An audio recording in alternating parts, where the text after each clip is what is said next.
Company law की class में अब तक सेक्शन 54 तक हम लोग स्टडी कर चुके हैं। आज जो है हमारा सेक्शन 55 जो है, आज हम सेक्शन 55 से डील करने वाले हैं। ठीक है, तो सेक्शन 55 हमारा बताता है कि issue and redemption of preference shares कैसे होगा। जो प्रेफरेंस शेयर है उनका इशू कैसे होगा, उनका रिडम्पशन कैसे होगा, क्या रिडम्पशन पॉसिबल भी है या नहीं। फर्स्ट ऑफ ऑल मैं यहाँ पर एक कीवर्ड लिख रही हूँ, redemption, redemption of preference share.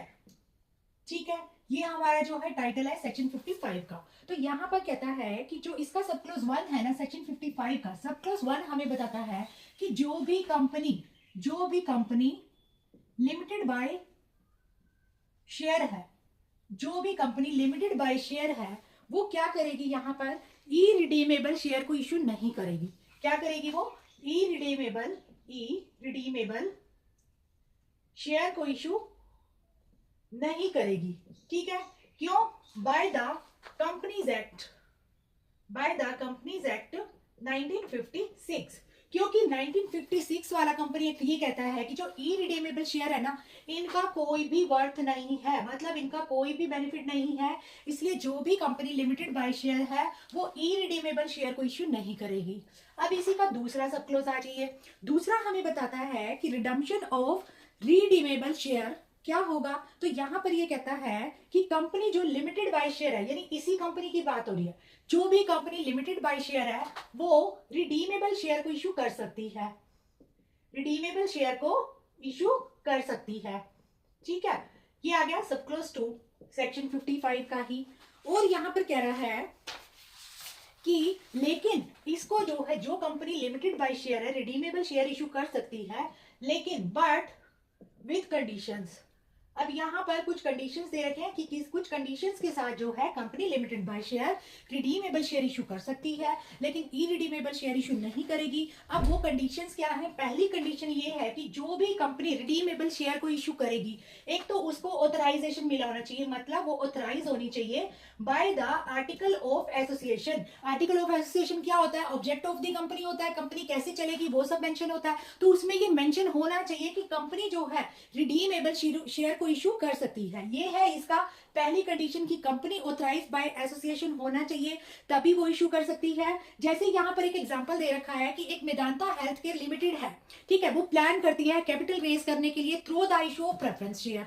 लेकिन क्या होता है, उसके आर्टिकल में ये चीज मेंशन नहीं होती, उसके आर्टिकल जो है इस मैटर पे जो है साइलेंट होता है। तो board of director are of opinion that कि redeemable share can be issued. अब समझने वाली बात है, मेदांता हेल्थ केयर एक लिमिटेड है, अपनी कैपिटल रेज करना चाहती है through issue of preference share, लेकिन वो कहती है कि जो प्रेफरेंस शेयर होंगे वो रिडीमेबल इशू करेगी, जबकि ऐसा आर्टिकल ऑफ एसोसिएशन में मेंशन होता ही नहीं, तो वो ऐसा नहीं कर सकती। जो भी ऑब्जेक्ट कैसे आपकी कंपनी रन करेगी वो आर्टिकल ऑफ एसोसिएशन में मेंशन होना चाहिए। अगर मेंशन होगा तो ही कंपनी को अथॉरिटी है कि वो जो भी आर्टिकल ऑफ एसोसिएशन में मेंशन है उससे रिलेटेड जो है फंक्शन कर सकती है। अब यहाँ पर इसकी दूसरी कंडीशन क्या कह रहा है कि जो भी टेन्योर जो होगा रिडीमेबल प्रेफरेंस शेयर का एंड एक्सेप्शन देयर थो, मतलब कह रहा है कि जो भी कंपनी प्रोवाइड करेगी प्रेफरेंस शेयर वो रिडीम कर सकती है। अब ऑथराइजेशन मिल गया सब इस फर्स्ट कंडीशन में। अब ये कह रहा है जो रिडीम करने का जो टाइम पीरियड है दैट इज 20 ईयर्स, 20 साल के अंदर अंदर कंपनी जो है उन शेयर्स को रिडीम कर सकती है, प्रेफरेंस शेयर को। लेकिन जो यहाँ पर शेयर कैपिटल, जो यहाँ पर शेयर और share capital and debenture act जो है, डिबेंचर एक्ट रूल जो है 2014 का, इसके रूल 9 को रीड विद करके, यानी कंपनी 20 इयर्स के अंदर रिडीम कर सकती है प्रेफरेंस शेयर को, लेकिन कुछ रूल्स दे रखे हैं रूल 9 के अंदर, आपको वो फॉलो करना पड़ेगा। कुछ कंडीशन दे रखी है, उनको फुलफिल करना पड़ेगा। और वो कंडीशन क्या है? पहली कंडीशन जो यहाँ पर रूल 9 के अंदर जो पहली कंडीशन है दैट इज कंपनी क्या करेगी, एक स्पेशल रिजोल्यूशन लाएगी। किस दौरान? जनरल मीटिंग के दौरान। जनरल मीटिंग के दौरान एक स्पेशल रिजोल्यूशन लाएगी कि कंपनी क्या करना चाहती है, प्रेफरेंस शेयर को रिडीम कराना चाहती है। दूसरी बात, at the time of issue preference share the company should not have subsisting default, यानी जब भी कंपनी क्या करेगी, शेयर इशू करेगी, एसएच को मैं शेयर से डिनोट कर रही हूं, जब भी कंपनी शेयर इशू करेगी तो मेक श्योर होना चाहिए कि उसके अंदर सबसिस्टिंग का मतलब है मौजूदा, कोई भी डिफॉल्ट नहीं होना चाहिए। समझ में आ गई इतनी बात? दूसरी कंडीशन ये दे रखी है, साथ ही साथ यहाँ पर दे दे रखा है कि जब भी आप जनरल मीटिंग करोगे, तीसरी कंडीशन कह रहा है कि रिडीमेबल प्रेफरेंस शेयर से रिलेटेड जब भी आप जनरल मीटिंग करोगे, जीएम मतलब जनरल मीटिंग, तो उसके अंदर आपको एक्सप्लेनेशन स्टेटमेंट देनी है, एक्सप्लेनेशन स्टेटमेंट देनी है कि आप ये वाला जो क्लोज है कि रिडीमेबल प्रेफरेंस शेयर हम कर सकते हैं, क्यों डाल रहे हो, एक्सप्लेनेशन स्टेटमेंट देंगे। तीसरी कंडीशन के अंदर जीएम मतलब जनरल मीटिंग, एसएच मतलब शेयर, यहाँ पर क्या है, एसआर मतलब स्पेसिफिक रिजोल्यूशन। ठीक है, समझ में आ गया। और ये जो एक्सप्लेनेशन स्टेटमेंट देंगे ये, और इसके साथ साथ आप notice of such general meeting भी लगाएंगे। तो जब आप वो रिजोल्यूशन पास करेंगे वहां पर आप नोटिस ऑफ रिजोल्यूशन भी लगाएंगे, जो स्पेशल रिजोल्यूशन में जो डिसीजन लिया गया उसका नोटिस लगाएंगे, साथ एक्सप्लेनेशन स्टेटमेंट भी लगाएंगे कि क्यों आप रिडीमेबल प्रेफरेंस शेयर का क्लोज डालना चाहते हैं। चौथी बात जो यहाँ पर की गई है, कह रहा है कि जो भी यहाँ पर कंपनी इशू करेगी प्रेफरेंस शेयर, वो एक रजिस्टर मेंटेन करेगी। क्या करेगी, एक रजिस्टर मेंटेन करेगी। किस चीज से रिलेटेड, रजिस्टर मेंटेन करेगी, जो भी शेयर होल्डर है उनके पर्टिकुलर्स क्या है, मतलब शेयर होल्डर्स की डिटेल सारी उसमें डालेगी, नेम क्या है, एड्रेस क्या है, कौन से शेयर होल्डर ऐसे हैं जिनको रिडीमेबल प्रेफरेंस शेयर इशू कहे गए हैं। पांचवी बात ये कह रहा है कि अगर कंपनी चाहती है कि उसके प्रेफरेंस शेयर लिस्ट हो स्टॉक एक्सचेंज में, स्टॉक एक्सचेंज में मतलब ऐसी मार्केट जहां पर शेयर की सेल परचेज होती है, और लिस्ट का मतलब होता है रजिस्टर होना। अगर कंपनी चाहती है कि उसके जो शेयर हैं वो क्या हो, लिस्ट हो, कहां पर, स्टॉक मार्केट, स्टॉक एक्सचेंज में, तो उसको सीबी के रूल भी फॉलो करने पड़ेंगे, stock exchange board of India के रूल फॉलो करने पड़ेंगे। ये है हमारा सेक्शन 55 का सब क्लोज 1, उसके अंदर कंडीशंस, फिर उसका जो रूल 9 है उसकी कंडीशन, ये है हमारा सेक्शन 55। साथ ही साथ यहाँ पर एक एक्सेप्शन दे रखी है कि जो मैक्सिमम टाइम लिमिट है ना, कि जो प्रेफरेंस शेयर को हम 20 ईयर्स के दौरान रिडीम करा सकते हैं, ठीक है। लेकिन अगर जो प्रेफरेंस शेयर है वो किसी गवर्नमेंट से रिलेटेड है, यानी हम कह सकते हैं कि यानी जो प्रेफरेंस शेयर है, यहाँ पर एक प्रोविजो दे रखा है, कह रहा है कि अगर जो पीएस मतलब प्रेफरेंस शेयर अगर इंफ्रास्ट्रक्चर प्रोजेक्ट से रिलेटेड है, इंफ्रास्ट्रक्चर प्रोजेक्ट।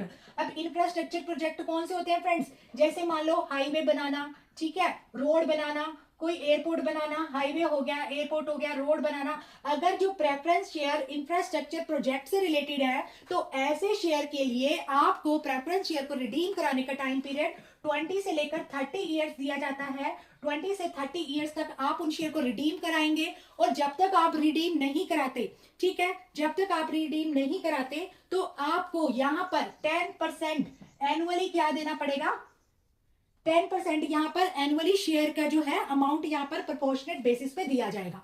मतलब आपने मान लो जितने के भी इंफ्रास्ट्रक्चर प्रोजेक्ट से रिलेटेड शेयर खरीदे, आपके पास टाइम पीरियड है कि हम उसको जो है 20 से लेकर 30 ईयर्स के बिटवीन जो है हम उसको रिडीम करा सकते हैं। अगर लग रहा है अमाउंट बहुत ज्यादा है, एक साथ रिडीम नहीं होंगे, तो आप 20 ईयर्स के बाद यानी जैसे ही 21st ईयर स्टार्ट होता है उस दौरान आप उसको बैलेंस करके जितने भी 10 ईयर्स है उसमें अमाउंट को जो है डिवाइड करके पर ईयर आप 10% शेयर क्या कर सकते हैं, रिडीम करा सकते हैं, बाकी बचे हुए नेक्स्ट ईयर। मतलब इस तरीके से थोड़ा थोड़ा proportional part of the share जो है आपका रिडीम होता रहेगा, ठीक है। ये था प्रोविजो इसका। अब आइए सेक्शन 55 का सब क्लोज 2 जो है वो हमें क्या बताता है कि रिडम्पशन ऑफ प्रेफरेंस शेयर, ये कुछ कंडीशन देता है, redemption and payment of premium of redemption.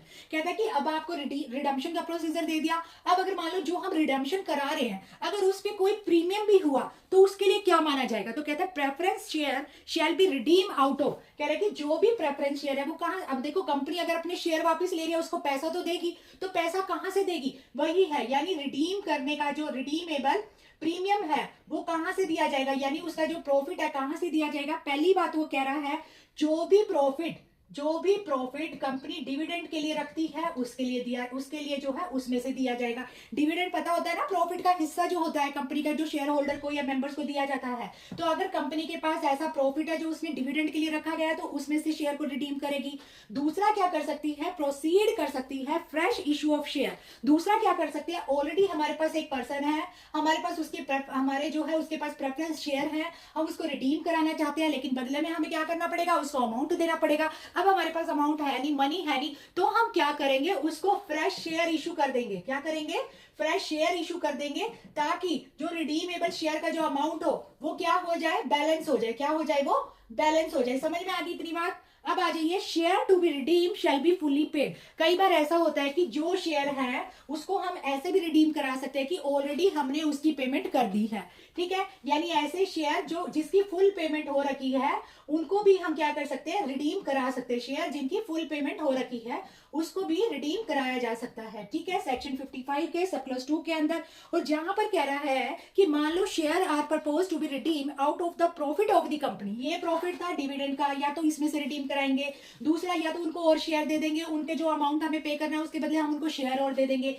तीसरा अगर शेयर फुल पेमेंट हो रखी है जिन शेयर्स की उसको भी हम रिडीम करा सकते हैं, हमारा राइट है क्योंकि ऑलरेडी वो क्या है, पेड है, ठीक है। अब यहाँ पर अगली बात कह रहा है, अगर मान लो शेयर जो है वो रिडीम होने हैं प्रॉफिट ऑफ द कंपनी से, प्रॉफिट ऑफ द कंपनी, अब कंपनी का प्रॉफिट कौन सा हो सकता है, समझिए यहाँ पर पहली बात, a sum equal to nominal amount of the share to be redeem होगा out of profit and shall be transfer to a reserve called capital redemption reserve. तो कहता है कि जितना भी शेयर का जितना भी नॉमिनल अमाउंट होगा, कैसे रिडीम होगा, अगर शेयर प्रॉफिट ऑफ कंपनी से रिडीम होना है तो शेयर का जो भी नॉमिनल अमाउंट होगा, जो भी नॉमिनल अमाउंट होगा यहाँ पर उसको जो है रिडीम कर दिया जाएगा उस प्रॉफिट ऑफ द कंपनी से, लेकिन फिर जो बाकी बचा होगा वो क्या हो जाएगा, और अदरवाइज अवेलेबल फॉर डिविडेंड, यानी बाकी जो डिविडेंड के लिए हमारे पास प्रॉफिट होगा उसको हम कहां सेव कर लेंगे, उसको हम ट्रांसफर कर देंगे कैपिटल रिडम्पशन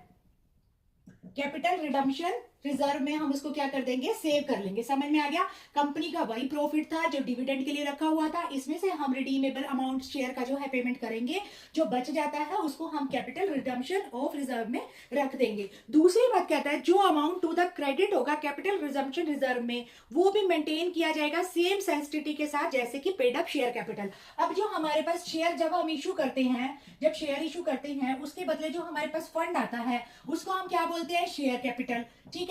तो जैसे इसको रिजर्व रखा जाता है ना, इस शेयर कैपिटल को जैसे रिजर्व रखा जाता है उसी तरह से कैपिटल रिडम्पशन को भी क्या रखा जाएगा, रिजर्व किया जाएगा। और इसको जो है सेम एज इसको रिड्यूस भी ऐसे किया जाएगा। यहाँ पर रिड्यूस का मतलब कम करना नहीं है, यहाँ पर रिड्यूस का मतलब है उसको भी ऐसे रिटर्न फॉर्म में मेंटेन किया जाएगा जैसे हम कैपिटल का हिसाब किताब रखते हैं, जैसे हम शेयर कैपिटल का हिसाब किताब रखते हैं उसी तरह से इस जो है प्रेफरेंस शेयर की जो अमाउंट होगा उसको भी रखा जाएगा। अब अगला हमारे पास आता है यहाँ पर कि source of premium if any payable eight redemption of preference share. कह रहे हैं कि अगर मान लो कोई भी क्लास ऑफ कंपनी है जिसने प्रिस्क्राइब किया कर रखा है कि जिसकी जो फाइनेंशियल स्टेटमेंट है वो सारे अकाउंटिंग स्टैंडर्ड को फॉलो करती है जो सेक्शन 133 में मेंशन है, तो जो प्रीमियम होगा ना अगर पेबल होना on redemption shall be provided for the out of profit of the company before the share are redeem. मतलब कह रहा है कि अगर यहाँ पर कह रहा है कि source of premium, first of all समझिए ये कहना क्या चाह रहा है, यहाँ पर हेडिंग दे रखी है सोर्स ऑफ प्रीमियम की प्रीमियम जो है, यानी यहाँ पे जो हमने ये लिखा प्रीमियम रिडीमेबल प्रीमियम, प्रीमियम का सोर्स क्या होगा, तो प्रीमियम का सोर्स इन्होंने कह रखा है कि अगर प्रीमियम का कोई सोर्स है तो रिडम्पशन ऑफ प्रेफरेंस शेयर वहां से भी क्या किया जा सकता है, पे किया जा सकता है। हमने पिछली क्लास में पढ़ा था कि जो भी प्रीमियम होगा, प्रीमियम का मतलब मैंने आपको बताया था शेयर की वैल्यू 10 रुपए हमने सेल किया 14 रुपीज में, तो 4 रुपीज हमारा हो गया प्रीमियम, और प्रीमियम को हम एक अलग अकाउंट में रिजर्व रखते हैं कंपनी के एक्सपेंसेस के लिए या कंपनी के ट्रांजेक्शन के लिए। अब यहाँ पर कह रहा है कि क्या रिडम्पशन ऑफ प्रेफरेंस शेयर उस प्रीमियम में से भी किया जा सकता है, तो यहां पर मेंशन है कि यदि प्रीमियम आपका प्रीमियम अकाउंट है तो आप वहां पर शेयर को रिडीम करने से पहले उसमें से भी आप क्या कर सकते हैं, उस प्रीमियम वाले प्रॉफिट में से भी आप जो प्रेफरेंशियल शेयर है उसको रिडीम कर सकते हैं, यानी प्रीमियम में से भी प्रेफरेंस शेयर को रिडीम किया जा सकता है। ये हमारा कह रहा है नेक्स्ट टॉपिक। अब यहां पर दे रखा है कि एक यहाँ पर इन्होंने समझाने के लिए इस तरीके से दे रखा है कि अगर प्रेफरेंस शेयर इशू होते हैं इस एक्ट से पहले तो प्रॉफिट प्रीमियम से दिया जाएगा। मतलब कह रहा है कि मान लो प्रीमियम था कंपनी का, payable on the redemption of the preference share होगा before the commencement of this act, यानी इस एक्ट से पहले जो पुराना कंपनीज एक्ट था अगर उसमें मेंशन था कि प्रेफरेंस शेयर का रिडम्पशन प्रीमियम में से भी किया जा सकता है तो ही आप प्रीमियम अकाउंट से उसका जो है प्रेफरेंस शेयर को रिडीम कर सकते हैं, otherwise you can not do this. उसके बाद दे रखा है कि यहाँ पर अब अगली जो बात दे रखी है वो दे रखी है यहाँ पर कि issue of further redeemable share if a company is unable to redeem existing preference share और पे डिविडेंड। अब इसका जो सेक्शन 55 ही हम पढ़ रहे हैं ना, इसी सेक्शन 55 का सब क्लॉज 3 हमें ये बताता है कि मान लो जो हमें फर्दर जो रिडीमेबल हमने प्रेफरेंस शेयर इशू किए और हमारे पास जो है एग्जिस्टिंग प्रेफरेंस शेयर है, उसको तो रिडीम करने के हमारे पास पैसे नहीं है, ना ही हमारे पास डिविडेंड के पैसे हैं, तो जो हम नए प्रेफरेंस शेयर इशू कर रहे हैं उसको हम कैसे रिडीम कराएंगे। ठीक है, तो समझ में आ गई क्वेश्चन क्या है कि अगर मान लो कंपनी के पास ऑलरेडी कंपनी ने रिडीमेबल प्रेफरेंस शेयर इशू कर रखे हैं, लेकिन उसको रिडीम कराने के लिए कंपनी के पास फंड नहीं है, कंपनी के पास डिविडेंड भी नहीं है, तो उस जो न्यू हमने प्रेफरेंस शेयर को इशू किया है जो रिडीमेबल है, उसको हम कैसे क्या करेंगे, रिडीम कराएंगे। तो यहां पर कह रहा है कि मान लो यहां पर देखो, अब हम पढ़ रहे हैं सेक्शन 55 का सब क्लोज 3 कि कैसे हम रिडीम कराएंगे किसको, जो हमने अभी न्यू प्रेफरेंस शेयर इशू किए हैं, प्रेफरेंस शेयर इशू किए हैं। ठीक है, तो सब क्लोज 3 हमें कहता है अगर कंपनी ऐसी पोजीशन में ही नहीं है कि वो रिडीम करा सकते किसी प्रेफरेंस शेयर को या डिविडेंड पे कर सके, तो उसको हम क्या बोलेंगे, अनरिडीम्ड प्रेफरेंस शेयर बोलेंगे। समझ में आ गई इतनी बात कि वैसे जब हमने इशू किए थे दैट इज रिडीमेबल शेयर, लेकिन अब कंपनी जो है ऐसी सिचुएशन में ही नहीं है, कंपनी की पोजीशन ही ऐसी नहीं है कि वो क्या कर सके, शेयर को रिडीम करा सके, उसके पास फंड ही नहीं है, तो उन जो शेयर को हम क्या मान लेंगे, यहाँ पर अनरिडीम्ड प्रेफरेंस शेयर मान लेंगे। और यहाँ पर कह रहा है जो भी कंपनी की टर्म्स एंड कंडीशन है, कंपनी दोबारा रिडीमेबल प्रेफरेंस शेयर को इशू करेगी उसी होल्डर को जिसके पास हमने अनरिडीम्ड प्रेफरेंस शेयर को इशू किया है, उसी इक्वल अमाउंट में जो उसका अमाउंट ड्यू था। समझ में आई, कंपनी ने शेयर इशू किए, अब कंपनी उसको रिडीम कराना चाहती है, यानी अपने शेयर को वापस लाना चाहती है, लेकिन उसके पास पैसा नहीं है, तो कंपनी क्या करेगी, और शेयर इशू करेगी। किस लिए इशू करेगी, ताकि जो पुराने वाले की जो पेमेंट है ना, वो और नए वाले जो शेयर्स है उनकी पेमेंट क्या हो जाए, बैलेंस हो जाए। समझ में आ गया। और जो भी यहाँ पर, और ये सब जो करेगी consent of the holder of the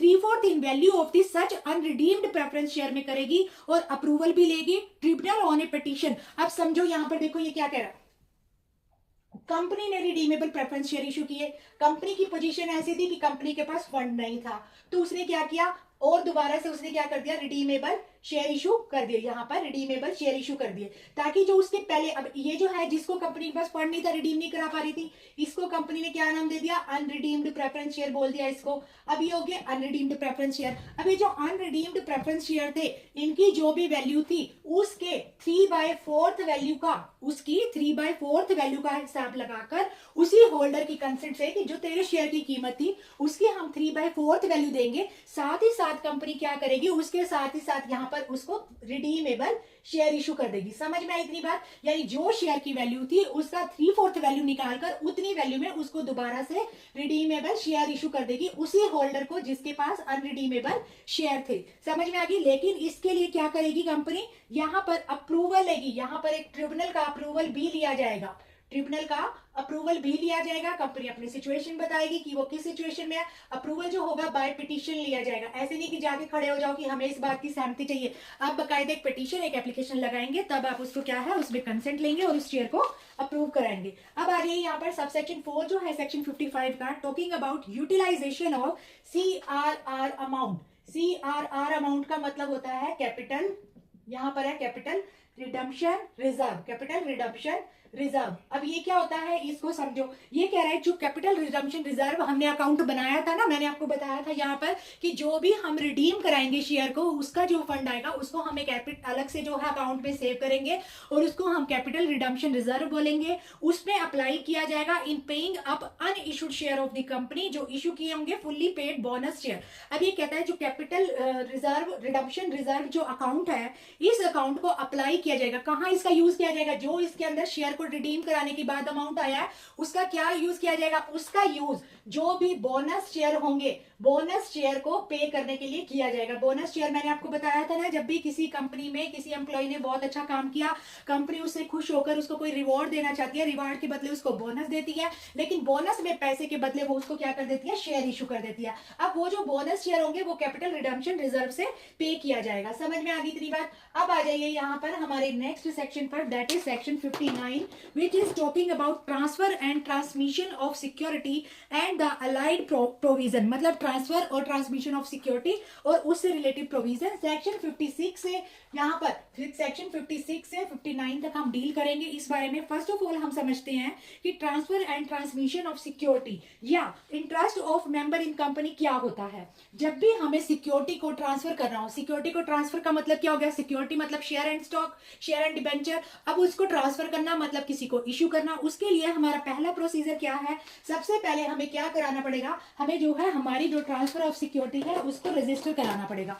सबसे पहले जो ट्रांसफर ऑफ सिक्योरिटी है, मैं TOS लिख रही हूँ, ट्रांसफर ऑफ सिक्योरिटी को यहाँ पर रजिस्टर कराना पड़ेगा। पहली कंडीशन ये दे रखी है, सबसेक्शन 1 ये कहता है इसको रजिस्टर कराना पड़ेगा, लेकिन एक्सेप्ट जहां पर ट्रांसफर बिटवीन ऐसे पर्सन के बीच में हो रहा है जिनका नेम ऑलरेडी रजिस्टर है एज ए होल्डर या रिकॉर्ड ऑफ ए डिपोजिटरी, मतलब डिपोजिटरी नाम से जिनका नाम ऑलरेडी जो है यहाँ पर इंक्लूड है, होल्डर है, वो कंपनी के बेनिफिशियल इंटरेस्ट के होल्डर है, उनके लिए जो है हमें कंपनी को रजिस्टर कराने की जरूरत नहीं है।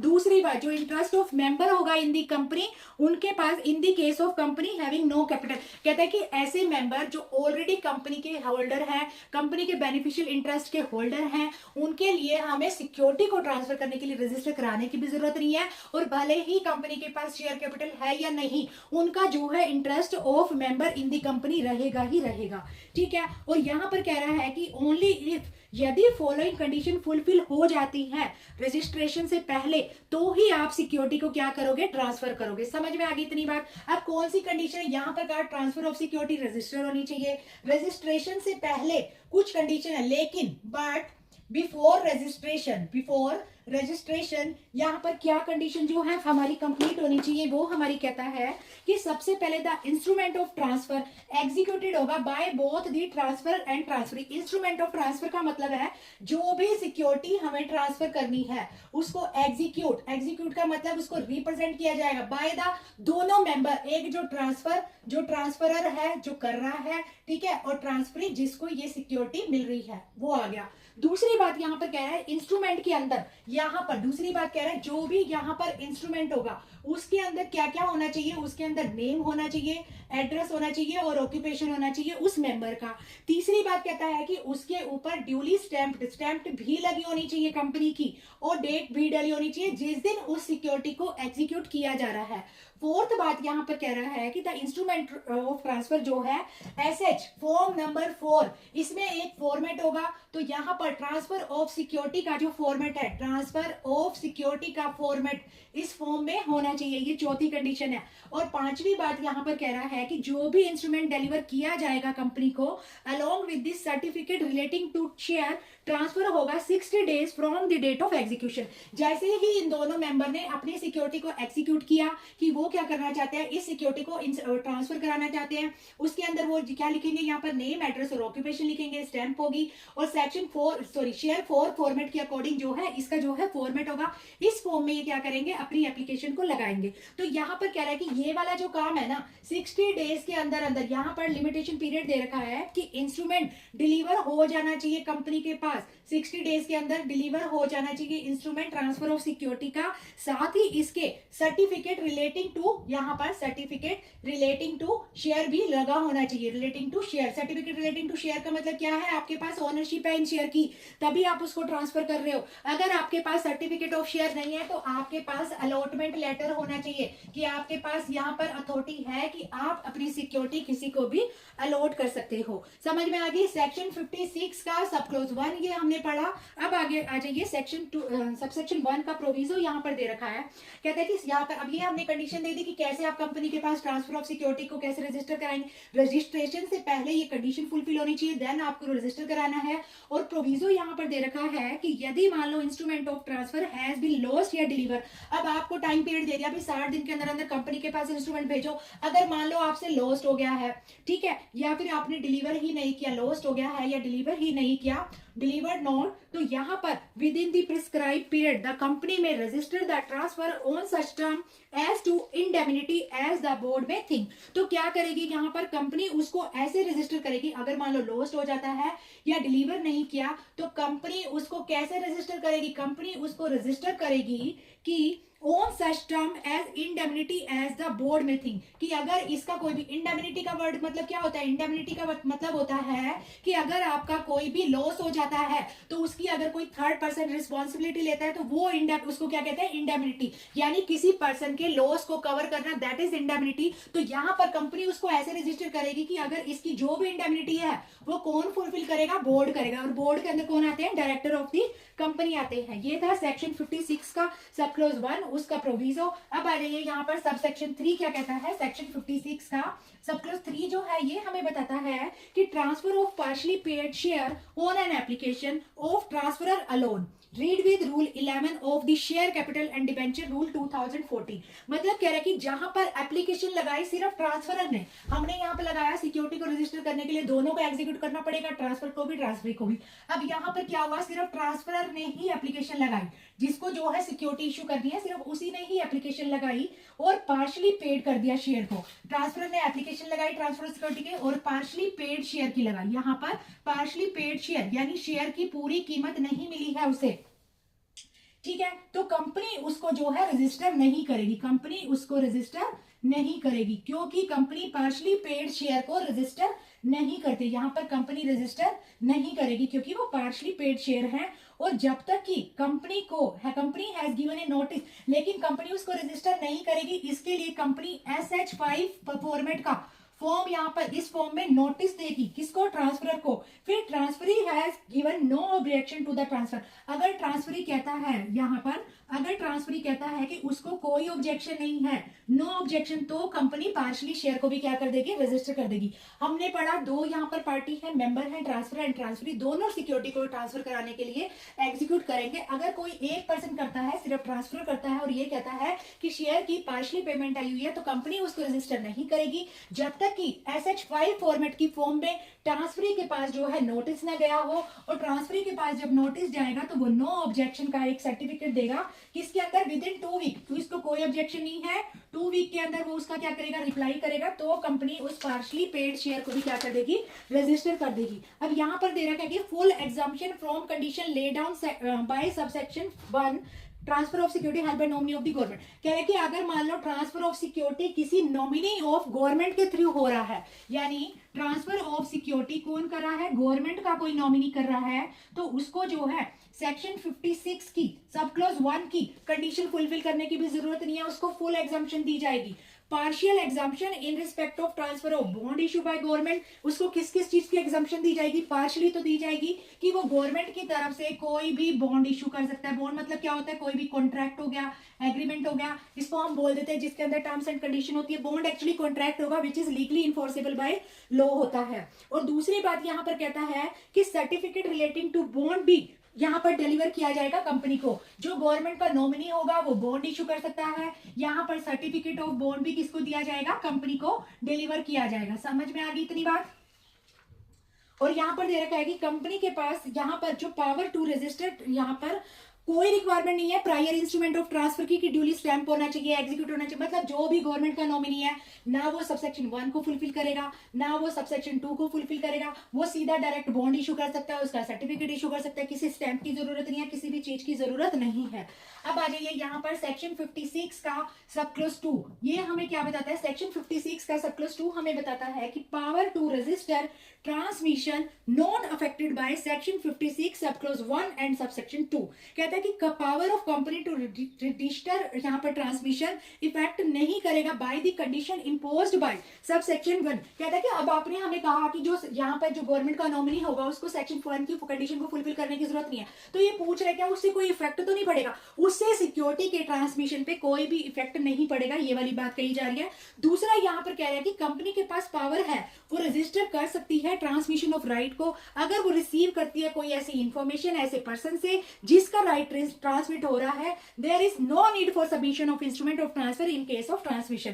कह रहे कि अगर मान लो ट्रांसमिशन हमने किया, इस तरीके से किया, कोई इफेक्ट नहीं पड़ेगा, कंपनी को भी फुल पावर है, ऐसी सिक्योरिटी का ट्रांसफर कर सकती है, ऐसी सिक्योरिटी को रजिस्टर कर सकती है, ऐसी पर्सन के राइट को, उसके लिए किसी भी इंस्ट्रूमेंट को यहाँ पर सबमिट करने की जरूरत नहीं है। लेकिन यहाँ पर दे रखा है few cases of transmission for better understanding, कौन से ऐसे केसेस हैं जिन केसेस में ट्रांसमिशन ऑफ शेयर हो सकता है। यहाँ पर कह रहा है कौन से ऐसे केसेस है जिन केसेस में ट्रांसमिशन हो सकता है। तो मान लो अगर जो भी शेयर होल्डर है उसकी डेथ हो जाती है तो उसके लीगल रिप्रेजेंटेटिव को यहाँ पर क्या किया जा सकता है, शेयर इशू किया जा सकता है। इसको ये वाली कंडीशन फुलफिल करने की जरूरत नहीं है क्योंकि ऑलरेडी शेयर होल्डर जो था मेंबर ऑफ कंपनी था। दूसरी बात, अगर यहाँ पर शेयर होल्डर जो है इंसॉल्वेंट हो जाता है, इंसॉल्वेंट का मतलब होता है दिवालिया हो जाना, यानी उसके पास कोई पैसा नहीं है, पैसों से वो बिल्कुल क्या हो गया, खाली हो गया, दैट इज इंसॉल्वेंट। तो जो भी उसका शेयर होगा किसको ट्रांसमिट किया जाएगा, जो भी ऑफिशियल रिसीवर होगा उसको ट्रांसफर किया जाएगा। फिर ऑफिशियल रिसीवर को भी ये वाली कंडीशन फुलफिल करने की जरूरत नहीं है। थर्ड यहाँ पर है ल्यूनेसी। ल्यूनेसी के केस में भी क्या होगा, यहाँ पर ल्यूनेसी का मतलब भी यही होता है कि वो अनस्टेबल है आप डिसीजन लेने के लिए, बिजनेस करने के लिए, ठीक है, तो वहां पर वो ल्यूनेटिक माना जाता है। तो उसका शेयर भी जो भी कोर्ट के द्वारा एडमिनिस्ट्रेटर अपॉइंट किया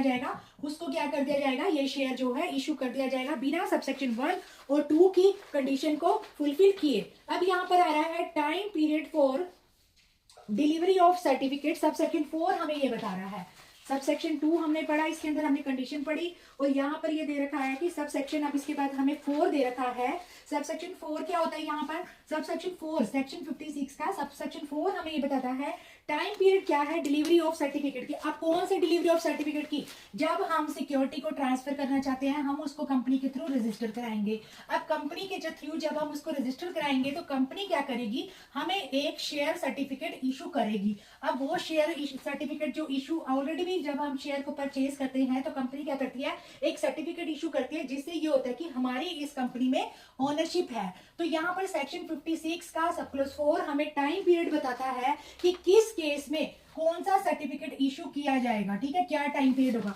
तो यहाँ पर कह रहा है कि अगर सब्सक्राइबर टू द मेंबर, यानी मेमोरेंडम, यानी कोई भी सब्सक्राइबर को मेमोरेंडम का सर्टिफिकेट देना है, ध्यान दीजिए, मेमोरेंडम सर्टिफिकेट के लिए जो टाइम पीरियड है वो जैसे ही कंपनी इनकॉर्पोरेट हो जाएगी उसे यहाँ इनकॉर्पोरेशन से लेकर 2 मंथ तक यहाँ पर मेमोरेंडम का सर्टिफिकेट मिल जाएगा। दूसरी बात यहाँ पर अलॉटमेंट ऑफ शेयर का सर्टिफिकेट, जैसे ही हमने किसी को शेयर अलॉट किए तो अलॉटमेंट सर्टिफिकेट जो होगा इसको इशू करने का जो टाइम पीरियड है दैट इज अलॉटमेंट से 2 मंथ तक हम क्या करेंगे, इस अलॉटमेंट सर्टिफिकेट को इशू करेंगे। साथ ही साथ जो तीसरी बात है ट्रांसफर ऑफ सिक्योरिटी, यहाँ पर ट्रांसफर ऑफ सिक्योरिटी, अगर कोई पर्सन अपनी सिक्योरिटी, देखो अलॉट यहाँ पर शेयर इशू करने में, सिक्योरिटी इशू करने में और सिक्योरिटी को ट्रांसफर करने में डिफरेंस होता है। जब हम शेयर इशू कर रहे हैं वहां पर कोई भी पर्सन खरीद सकता है, वो डिपेंड करता है हमारा पब्लिक ऑफर है या प्राइवेट प्लेसमेंट है। लेकिन जब हम यहाँ पर सिक्योरिटी को ट्रांसफर कर रहे हैं तो वहां हम स्पेसिफाइड पर्सन को ट्रांसफर कर रहे हैं, यहाँ पर कोई ऑफर नहीं दिया जाएगा जनरल पब्लिक को, पब्लिक एट लार्ज पर नहीं दिया जाएगा। तो ट्रांसफर ऑफ सिक्योरिटी के लिए इसलिए अलग से टाइम पीरियड दे रखा है, यहाँ पर दे रखा है 1 मंथ का टाइम पीरियड है, 1 month from the date of receipt of the instrument of transfer, कि हम जो है सिक्योरिटी को ट्रांसफर करना चाहते हैं। जैसे ही आपको पता चला उससे 1 महीने तक आपको जो है सर्टिफिकेट इशू कर दिया जाएगा। साथ ही साथ ट्रांसमिशन ऑफ सिक्योरिटी के लिए भी जो टाइम पीरियड यहाँ पर दे रखा है दैट इज, ये भी 1 मंथ का दे रखा है, सेम एज है। उसके बाद यहाँ पर दे रखा है अलॉटमेंट ऑफ डिबेंचर, यानी डिबेंचर को अलॉट करना है। अलॉटमेंट ऑफ डिबेंचर का जो सर्टिफिकेट होगा वो कितने टाइम पीरियड में इशू किया जाएगा, ये जो है हमारा 6 month from the date of allotment. ये सारे क्वेश्चन एमसीक्यू में आ सकते हैं, टाइम पीरियड वाले क्वेश्चन जरूर आते हैं एमसीक्यू में और हम कंफ्यूज हो जाते हैं। हमें हर किसी का लगता है कि 1 मंथ ही था, हर किसी का लगता है 6 मंथ था, इसलिए फोकस से पढ़िए, ध्यान दीजिए, याद हो जाएगा। डिबेंचर से रिलेटेड यहाँ पर 6 मंथ, यानी सबसे कम पीरियड नहीं 6 मंथ है। और साथ ही साथ यहाँ पर जो भी सिक्योरिटी और सिक्योरिटी जो स्पेसिफाई की गई है बाय द आईएफएससी, पब्लिक या प्राइवेट कंपनी, तो ऐसी सिक्योरिटी के लिए सबसे कम टाइम पीरियड है दैट इज 60 डेज। 60 डेज के अंदर इसका जो है आफ्टर द इनकॉर्पोरेशन अलॉटमेंट और ट्रांसफर ऑफ ट्रांसमिशन जो है ये इशू कर दिया जाएगा। अब आ जाता है अगर कंपनी या कोई भी ऑफिसर डिफॉल्ट करता है, हमने पढ़ा सेक्शन 56 के सब क्लॉज 1 से सब क्लॉज 5 तक हमने पढ़ा, जिसमें 5 में हमें यहाँ पर ये दे रखा था कि ये अलॉटमेंट ऑफ सिक्योरिटी के बारे में। और यहाँ पर दे रखा है कि सबसेक्शन 6 हमें इसी का ही सबसेक्शन 6 हमें पेनल्टी के बारे में बताता है। अगर कोई भी पर्सन, कंपनी, ऑफिसर कोई भी डिफॉल्ट करता है तो उसको जो है यहाँ पर 50,000 रुपए का फाइन लगेगा। यहाँ पर क्या रखा है, all person of the company, भले ही मेंबर है, डायरेक्टर है, कंपनी है, कोई भी है, 50,000 का यहाँ पर उसको पेनल्टी लगेगी। साथ ही साथ लाइबिलिटी डिसाइड करने के लिए read with section 447, read with section 447, उस डिपोजिटरी की लाइबिलिटी क्या होगी। अब यहाँ पर जहां पर कोई भी डिपोजिटरी या डिपोजिटरी पार्टिसिपेंट है with intention to defraud, defraud करने की इंटेंशन से, देखो ये जो है ये सिविल लाइबिलिटी बनेगी, लेकिन अगर कोई भी डिफ्रॉड करता है तो ये क्रिमिनल लाइबिलिटी बनेगी। और क्रिमिनल लाइबिलिटी के लिए आपको 447 में पनिश किया जाएगा, लेकिन सिविल लाइबिलिटी के लिए आपको जो है 50,000 की यहाँ पर पेनल्टी दे रखी है। अब यहाँ पर सेक्शन 57 जो हमें बताता है कंपनी लॉ का, वो भी बहुत इंपॉर्टेंट है, इसके अंदर भी पनिशमेंट आएगी। सेक्शन 57 कहता है कि अगर कोई भी पर्सन पर्सोनेशन करता है शेयर होल्डर की, पर्सोनेशन का मतलब है कि किसी की आइडेंटिटी को रिप्रेजेंट करता है। पर्सोनेशन मतलब किसी की आइडेंटिटी को अपने नाम से रिप्रेजेंट करना, अपने नाम से रिप्रेजेंट करना, ये होता है पर्सोनेशन। अगर कोई भी पर्सन ऐसा करता है, डिसाइडफुल मीन से पर्सोनेट करता है कि वो जो है कंपनी का ओनर है, या फिर उसका कंपनी में इंटरेस्ट है, या फिर जो है वो ये शो करता है कि जो भी कंपनी है वो जो है share owner of any share warrant या coupon issue in pursuance of the act, यानी वो ये दिखाता है या तो कंपनी का ओनर है, इंटरेस्ट का ओनर है, या कोई शेयर वारंट का ओनर है। ठीक है, शेयर वारंट का ओनर है तो ऐसे पर्सन को पनिश किया जाएगा सेक्शन 57 के अंदर। और ऐसे पर्सन को जो है 1 से लेकर 3 साल तक की कारावास हो सकती है, इम्प्रिजनमेंट हो सकती है, साथ ही साथ यहाँ पर 1 से लेकर 5 लाख तक का फाइन भी हो सकता है। ये था हमारा सेक्शन 57, 56 हमने पढ़ लिया, 55 हमने पढ़ लिया।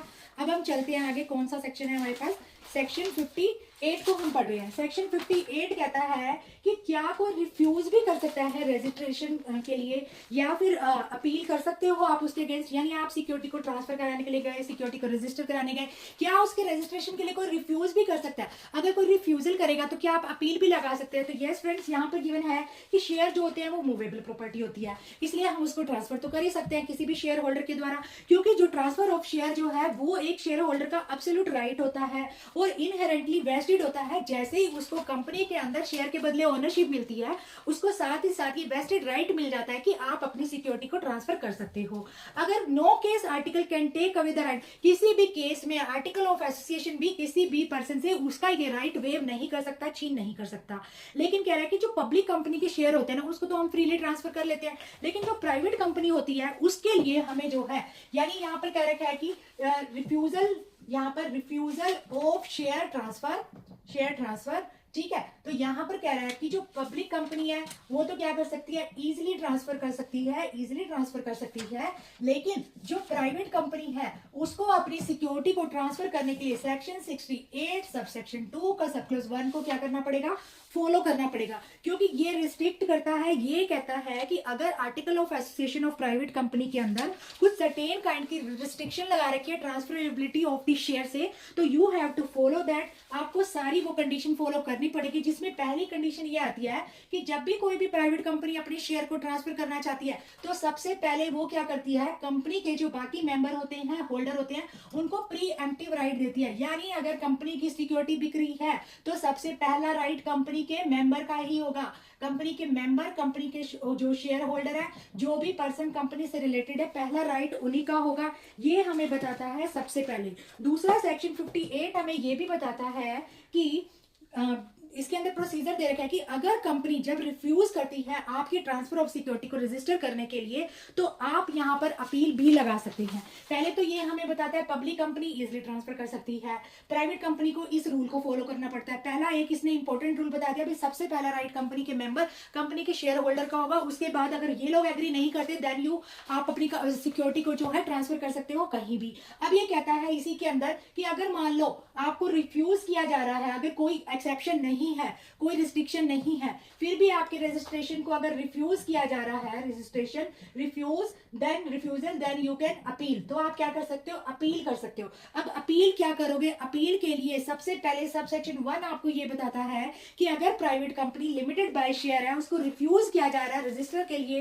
ट्रांसफर ऑफ सिक्योरिटी के लिए, तो interest of the member of the company, तो कंपनी क्या करेगी, यहां पर जैसे ही इसको रिफ्यूजल किया, सबसे पहले कंपनी इसको नोटिस देगी। कंपनी क्या करेगी, इस प्राइवेट कंपनी को नोटिस देगी कि क्यों आपको जो है आपके रजिस्ट्रेशन को रिफ्यूज किया जा रहा है। साथ ही साथ यहाँ पर स्टेटिंग रीजन भी देगी कि क्या कारण है, क्यों रिफ्यूज किया जा रहा है। साथ ही साथ यहाँ पर कह रहा है कि 30 दिन के अंदर अंदर कंपनी यहाँ पर उसको नोटिस देगी, यानी ये जो नोटिस देने का टाइम पीरियड है दैट इज 30 डेज। 30 डेज के अंदर कंपनी क्या करेगी, रिफ्यूजल का रीजन बताएगी। सब सेक्शन 2 हमें क्या कह रहा है, सेक्शन 58 का ही सब सेक्शन 2 कह रहा है, यदि कोई भी कॉन्ट्रैक्ट या एग्रीमेंट जो 2 या 2 से ज्यादा पर्सन के बीच में हुआ है of security, transfer of security का, तो वो एनफोर्सिएबल भी एज ए कॉन्ट्रैक्ट होगा, यानी कोई भी कॉन्ट्रैक्ट बना है तो एनफोर्सिएबल भी बाय क्या होगा, एनफोर्सिएबल बाय कॉन्ट्रैक्ट ही होगा। अब कॉन्ट्रैक्ट की जो भी टर्म्स एंड कंडीशन है आपको फॉलो करना पड़ेगा, तभी आप उसको जो है एनफोर्स करा सकते हो। तीसरी बात यहाँ पर कह रहा है आप अपील लगा सकते हो। अपील लगाने के लिए आप कहाँ जाओगे, ट्रिब्यूनल में जाओगे। अब यहाँ इसका क्या प्रोसीजर है, तो यहाँ पर ये कहता है अपील आप ट्रिब्यूनल को लगाए हुए, जब प्राइवेट कंपनी को उसके रजिस्ट्रेशन से मना किया जाता है, तो जैसे ही आपको नोटिस मिलता है, कंपनी के पास 30 दिन का लिमिटेशन पीरियड, कि आप 30 दिन के अंदर जो है प्राइवेट कंपनी को नोटिस देंगे, और प्राइवेट कंपनी के पास भी 30 डेज का टाइम पीरियड है। जैसे ही उसको नोटिस मिला तो वो ट्रिब्यूनल में जाकर क्या करेगी, यहाँ पर अपील लगाएगी। साथ ही साथ यहाँ पर दे रखा है कि अगर कंपनी ने कोई नोटिस ही नहीं भेजा, यानी कंपनी ने अगर नोटिस भेजा ही नहीं और प्राइवेट कंपनी को कोई रिस्पॉन्स ही नहीं दिया, तो यहाँ पर प्राइवेट कंपनी 60 डेज के अंदर अंदर लिमिटेशन पीरियड है, फिर ट्रिब्यूनल के पास अपील के लिए जा सकती है। और यहाँ पर दे रखा है कि अगर कंपनी जो पब्लिक कंपनी है बिना सफिशिएंट कारण के रिफ्यूज कर देती है रजिस्ट्रेशन के लिए, और यहाँ पर 30 डेज के अंदर अंदर from the instrument of the transfer of security कोई भी इंटीमेशन यहाँ पर डिलीवर नहीं करती, तो द ट्रांसफरी अपील कर सकता है 60 डेज ऑफ सच रिफ्यूजल या 90 days of delivery of the instrument of the transfer और इंटीमेशन ऑफ द ट्रांसफर। मतलब यहाँ पर पहला टाइम पीरियड 30 डेज का कंपनी नोटिस देगी, भाई हम इस कारण से आपकी कंपनी को जो है रजिस्टर नहीं करेंगे। दूसरा यहाँ पर जो टाइम पीरियड हमें 60 डेज दे रखा है, वो ये दे रखा है कि जब कंपनी के पास सफिशिएंट बिना किसी कारण के वो 30 दिन के अंदर अंदर रिस्पॉन्स नहीं देती, यानी कंपनी ने 30 दिन के अंदर नोटिस नहीं दिया और कोई इंटीमेशन भी नहीं दी, तो 60 डेज के अंदर अंदर प्राइवेट कंपनी अपील लगा सकती है। साथ ही साथ एक और टाइम पीरियड दे रखा है कि 90 डेज का टाइम पीरियड भी दे रखा है। अब 90 डेज का टाइम पीरियड जब delivery of the instrument of transfer या इंटीमेशन ऑफ ट्रांसफर कंपनी को रिसीव नहीं हुई, यहाँ पर कंपनी ने भेजा ही नहीं, that is 60 days limitation period. यहाँ पर कंपनी को रिसीव ही नहीं हुई कि कोई इंटीमेशन आया है या नहीं, not received intimation, then 90 days का टाइम पीरियड है जिसमें जो है वो प्राइवेट कंपनी क्या कर सकती है, अपील लगा सकती है। और यहाँ पर अब यहाँ देखा है, अब अपील लगाने के बाद अब ट्रिब्यूनल भी ऑर्डर तो देंगे ही, तो यहाँ पर ट्रिब्यूनल क्या ऑर्डर देंगे, तो वो ऑर्डर हम समझते हैं। यहाँ पर देखो ट्रिब्यूनल हमें ऑर्डर दे रहा है सब सेक्शन 5 के अंदर, ट्रिब्यूनल हमें क्या ऑर्डर देगा, ट्रिब्यूनल यहाँ पर 2 ऑर्डर देगा।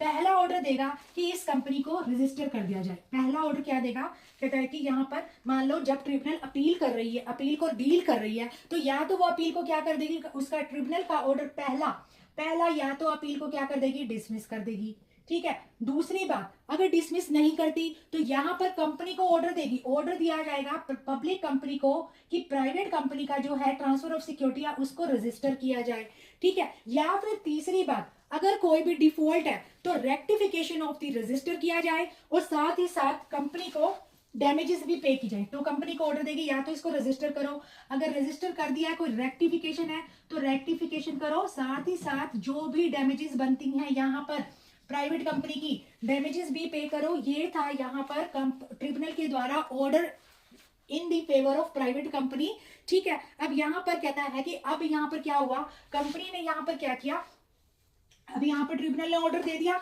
लेकिन कंपनी ने उसको माना ही नहीं, तो वही सेम पेनल्टी लगेगी। अगर कोई भी पर्सन, कोई भी कंपनी का मेंबर, कंपनी का ऑफिसर, कंपनी अगर ट्रिब्यूनल के ऑर्डर को कॉन्ट्रावेंट करती है, विरोध करती है, तो मिनिमम 1 से लेकर मैक्सिमम 3 साल तक की सजा, वही जो मैंने पहले लिखी थी यहाँ पर, मिनिमम 1 से 3 साल तक की सजा, साथ ही साथ मिनिमम 1 से लेकर 5 लाख तक का जुर्माना दिया जाएगा। ये थी हमारी आज की कंपनी लॉ की क्लास।